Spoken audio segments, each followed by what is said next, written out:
Sumainyo ang Panginoon. Ang mabuting balita ng Panginoon ayon kay San Mateo. Papuri sa iyo, Panginoon. Noong panahon iyon, sinabi ni Jesus sa kanyang mga apostol, "Ngayon, sinusuko ko kayo na parang mga tupa sa gitna ng mga asong gubat. Maging matalino kayo gaya ng mga ahas at matapat gaya ng mga kalapati. Mag-ingat kayo sapagkat may mga taong magkakanulo sa inyo sa hukuman at hagupitin nila kayo sa mga sinagoga. Dahil sa akin, ihaharap kayo sa mga gobernador at mga hari at magpapatotoo kayo sa harapan nila at mga hintil.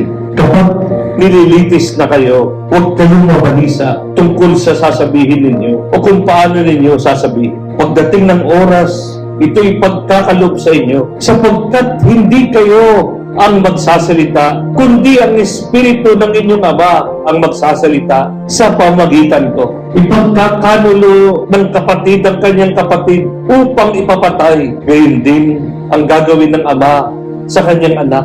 Lalabanan ng mga anak ang kanilang mga magulang at ipapapatay. Kapupuotan kayo ng lahat dahil sa akin. Ngunit ang nananatiling tapat hanggang sa wakas ang siyang maliligtas. Kapag inuusig nila kayo sa isang bayan, tumakas kayo sa kasunod. Sinasabi ko sa inyo, hindi pa ninyo napupuntahan ang lahat ng bayan ng Israel, ay darating na ang anak ng tao.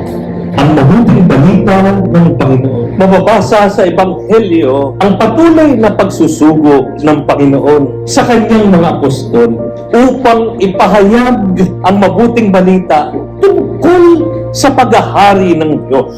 Nagbigay babala si Jesus na sila'y isusugo katulad ng mga tupa sa gitna ng mga lobo. Inisa-isa ng Panginoon ang mga maaring haraping problema sa pagpapalaganap ng kaharian at kaligtasan. Kaya't bilin niya sila'y maging matalino at maamo.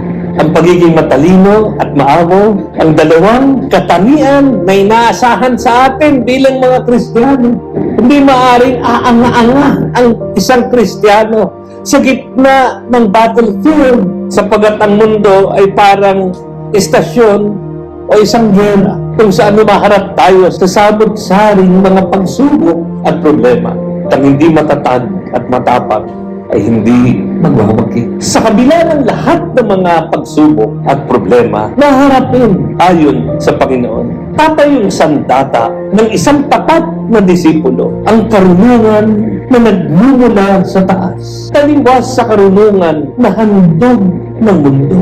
Ibang-iba ang pagpapahalaga na tinuturo sa atin ng Panginoon sa pagpapahalaga na natututunan natin galing sa mundo. Ang pagiging matalino ayon sa batayan ng Diyos, tungo sa katuparan ng kanyang tinakdang trabaho at misyon ng bawat isa sa atin. Kaakibat ng pagiging maamo, katulad ng mga tupa, simple katulad ng mga kalapate, ang tutulong sa atin, tupdin ng misyon ayon sa kalooban ng Panginoon. Dagdag pa ni Jesus, mahalaga pamamatyan ang pagbabantay upang hindi tayo masorpresa bilang mga alagad sa atake ng masasama, upang makilatis natin ang mga lobo sa tupa at mabisto ang mga bulaang propeta.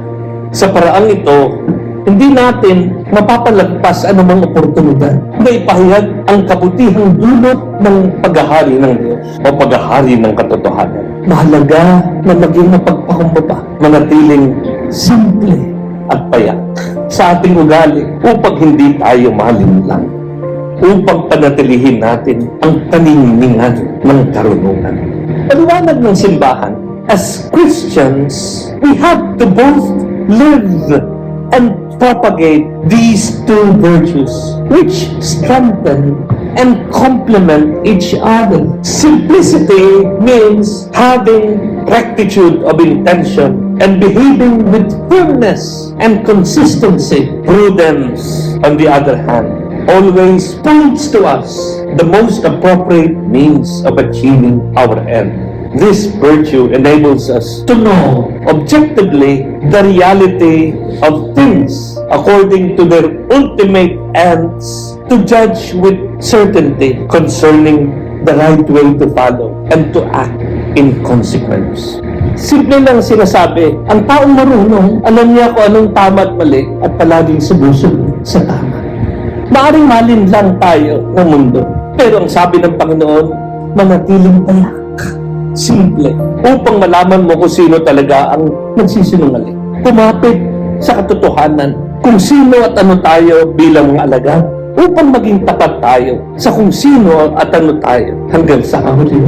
Marunong ka ba? Iba yung matalino. Ang taong matalino, maraming alam. Pero hindi lahat na maraming alam ay pupunta sa langit. Ang mga nagpupunta sa langit ay ang mga tunay na marunong. Ang taong marunong, alam ang kaibahan sa tama at mali at palaging sumusunod sa tama. Marunong ka ba?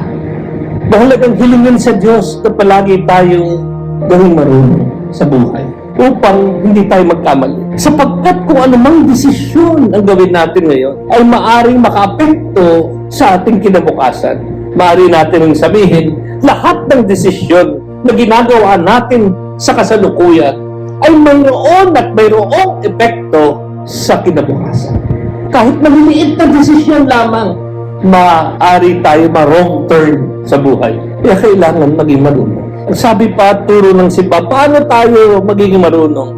Kailangan mo ng liwanag na nanggagaling sa itaas. Kailangan mo ng taong marunong din na makapagsasabi sa iyo kung anong tamang landas at desisyon na dapat mong tupdin. Sa atin lang, kung tayo lang, maaari tayo magkamali.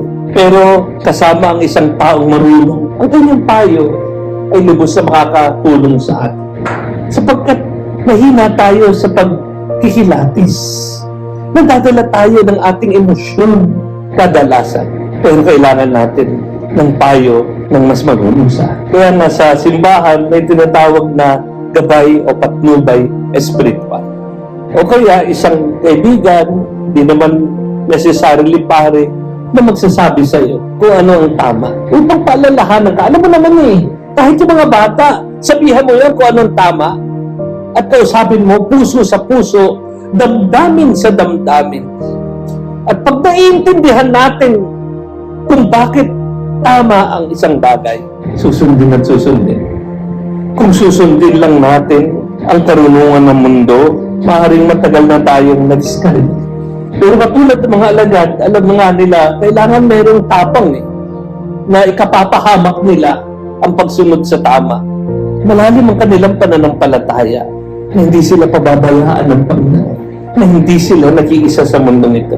Na nariyan palagi ang Espiritu Santo upang gabayan sa may hirap na desisyon.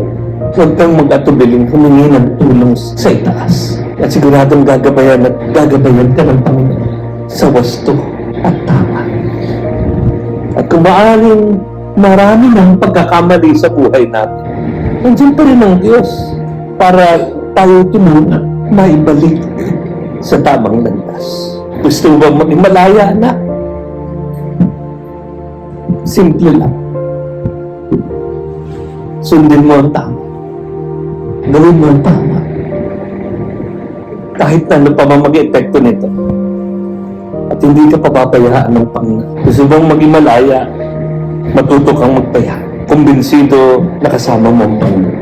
Napakahalaga sa mga tuwid ang papel na ginagampanan ng Espiritu Santo sa buhay natin. Ibang-iba yung taong nagasalin sa taong hindi nagdadasal. O sa taong walang sinusunod, kundi ang kanyang sariling paghusga o layaw o kagustuhan. Pinagpapaala ang taong masunurin sa kalooban ng Panginoon. Kahit na naghihirap, alam natin hindi siya nagkukulang. At alam din natin may magandang kinabukasan na nag-iintay sa mga tapat sa katotohanan. Sikapin po natin na maging tapat at totoo. Higit sa lahat sa ating pakikitungo sa Panginoong Diyos na hindi natin kailan maaaring lakuin. Maaaring mo lakuin sarili, pero pagdating sa Panginoong Diyos, sa Diyos ng katotohanan, alam niya ang lahat. Sa Kanya ka humingi ng tulong upang manatili sa katotohanan at makamit ang kapayapaan.